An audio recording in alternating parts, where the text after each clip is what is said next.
यो बिहार के छोरा स्वैग बार रॉयल, भोजपुरिया रैप वाइब बा लॉयल। गाम से उठल मेंढ से बढ़ल, अब पूरा दुनिया हमरा के सुरहल। गमछा गले में ठाट बागिंग के, रफ्तार हमरा जैसे बुलेट पिंग के। शहर में नाम गाम में फेम, स्टेज पे आवत सब बोले देम। हे माई बाबूजी ब्लेसिंग बा साथ, सब बीट बजा डीजे दे 10 धमाक। जितेंद्र सा भोजपुरिया छोरा, स्टाइल में फायर, फ्लो हमारा फास्ट, नहीं होई रिटायर। ड्रीम हमर हाई, माटी से जुड़ल, माइक उठैली, रैप में उड़ल। हम रैप रॉ जैसे लिखती चौका, बिहारी छोरा नी डर कोनो रोका। मेहनत से चमक अब बिहारी शाइन, स्वैग हमरा अंदर हर बार रिफाइन। जितेंद्र सा हम रैप में दम बीट बा टाइट, भोजपुरिया जोश हर जगह लाइट। गाम से सिटी अब world wide, Bhojpuri rap let's ride. Mic हमर स्वॉर्ड वर्ड हमर जादू, सुन ले भाई अब सब बात साधुन।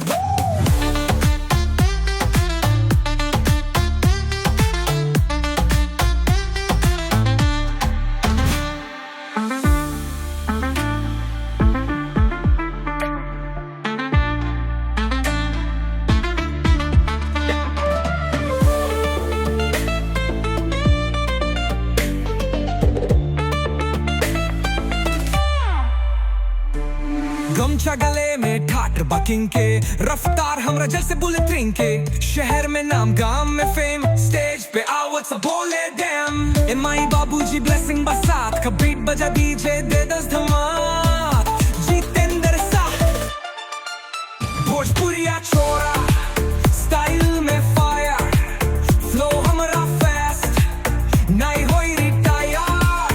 ड्रीम हमर हाई, माटी से जुड़ल, माइक उठैली, रैप में उड़ल।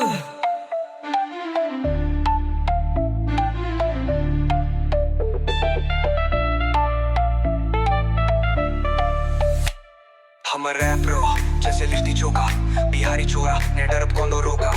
मेहनत से चमक अब बिहारी शाइन, स्वैग हमारा अंदर हर बार रिफाइन। जितेंद्र सा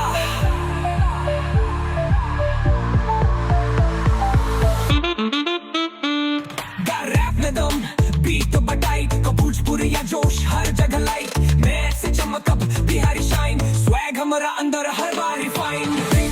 सा बीट बटाइट, भोजपुरिया जोश हर जगह लाइट। मेहनत से चमक अब बिहारी शाइन, स्वैग हमारा अंदर हमर रैप रब बीट बटाइट।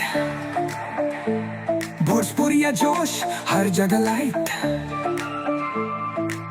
गाम से सिटी अब world wide, Bhojpuri rap let's ride. Mic हमर स्वॉर्ड वर्ड हमर जादू, सुन ले भाई अब सब बात साधु।